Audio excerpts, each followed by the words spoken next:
Tragedi yang melibatkan Sayyidina Husain di Karbala bukan hanya meninggalkan jejak duka mendalam, tetapi juga dipenuhi dengan berbagai peristiwa yang penuh misteri. Peristiwa tersebut telah menjadi salah satu babak paling kelam dalam sejarah Islam yang hingga saat ini masih dikenang dalam perasaan haru dan keprihatinan.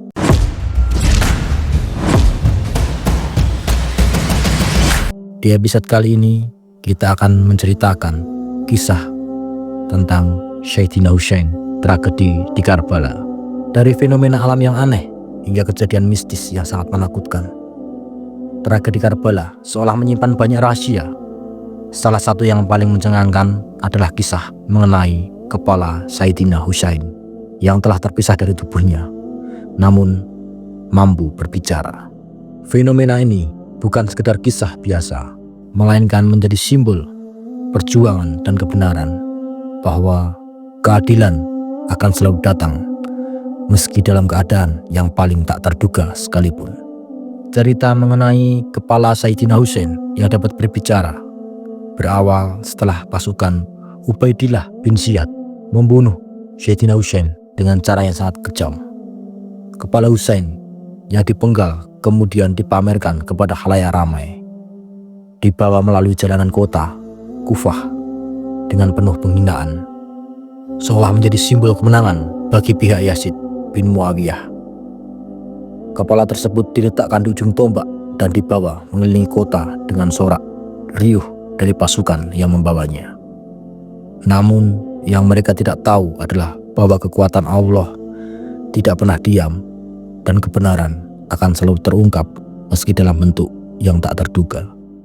Dalam perjalanan membawa kepala Sayyidina Husain dari Kufah menuju Damaskus, menjadi saksi bisu akan peristiwa mistis yang menggetarkan. Di sepanjang perjalanan, kepala yang terpisah itu menjadi benda yang diperlakukan dengan penuh penghinaan. Di suatu malam yang sunyi, saat pasukan tengah berpesta, tiba-tiba muncul sebuah tangan misterius dari dalam biara yang ada di dekat mereka. Tangan itu yang tampaknya tak kasat mata bagi banyak orang, seolah memiliki kuasa untuk menyampaikan pesan dari dunia yang lebih tinggi. Dengan gerakan yang cepat dan penuh makna, tangan itu menuliskan pesan yang sangat menggugah. Apakah umat yang membunuh Husain masih mengharap syafaat kakeknya pada hari perhitungan? Pesan ini yang datang tanpa diduga membuat seluruh pasukan yang sedang berpesta itu merasa ketakutan. Mereka yang awalnya begitu penuh kemenangan tiba-tiba diliputi rasa cemas dan bingung. Namun meskipun takut, rasa penasaran terus menggerogoti mereka, dan mereka mulai mendekati tangan yang menuliskan pesan tersebut. Meskipun mereka berusaha untuk mendekati tangan itu, kehadiran tangan misterius itu selalu menghilang setiap kali mereka berusaha menggapainya.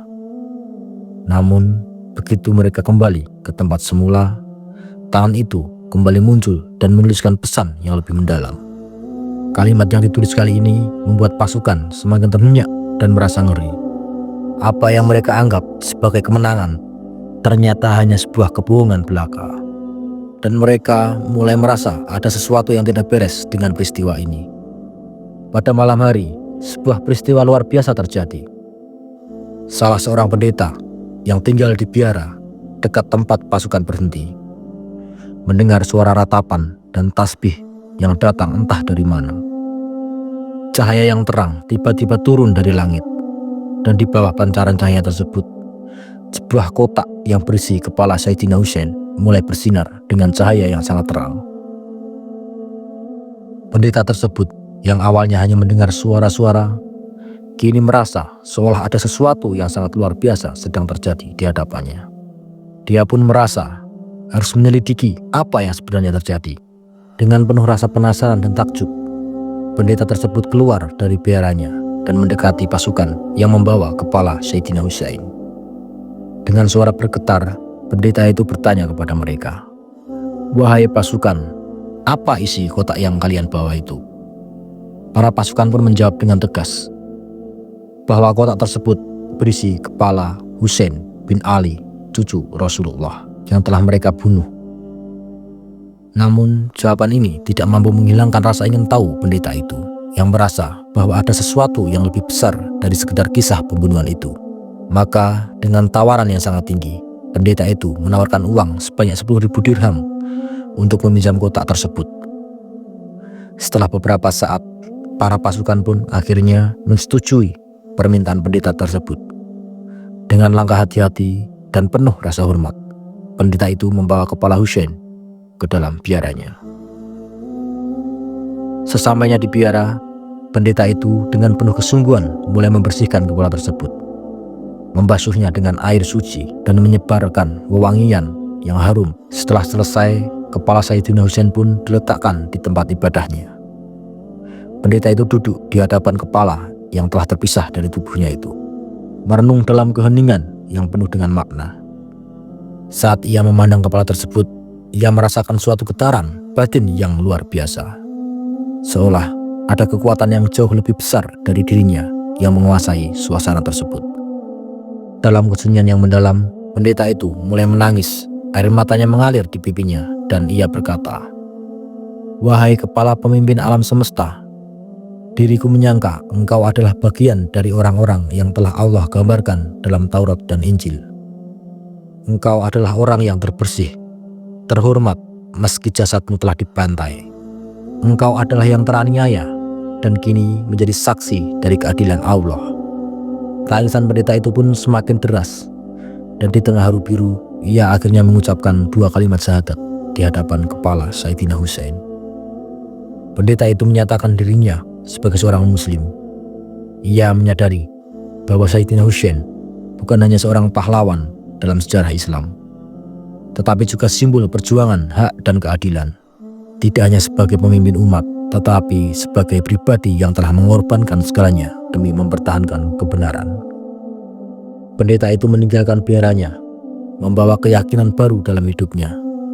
Dan sejak saat itu, ia mengabdikan diri sepenuhnya kepada Allah, hidup sebagai seorang muslim yang sejati.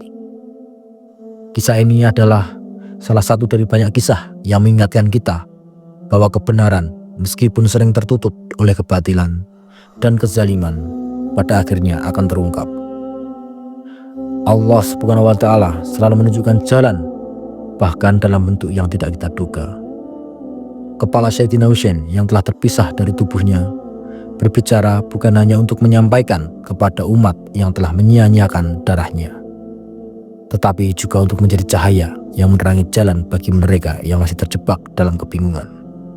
Wallahu a'lam bishawab. Semua kebenaran hanya milik Allah Subhanahu wa Ta'ala, dan kesalahan murni berada di kita. Mohon maaf jika ada kisah, penyampaian ataupun kata yang kurang berkenan. Sampai berjumpa di kisah selanjutnya. Wassalamualaikum warahmatullahi wabarakatuh.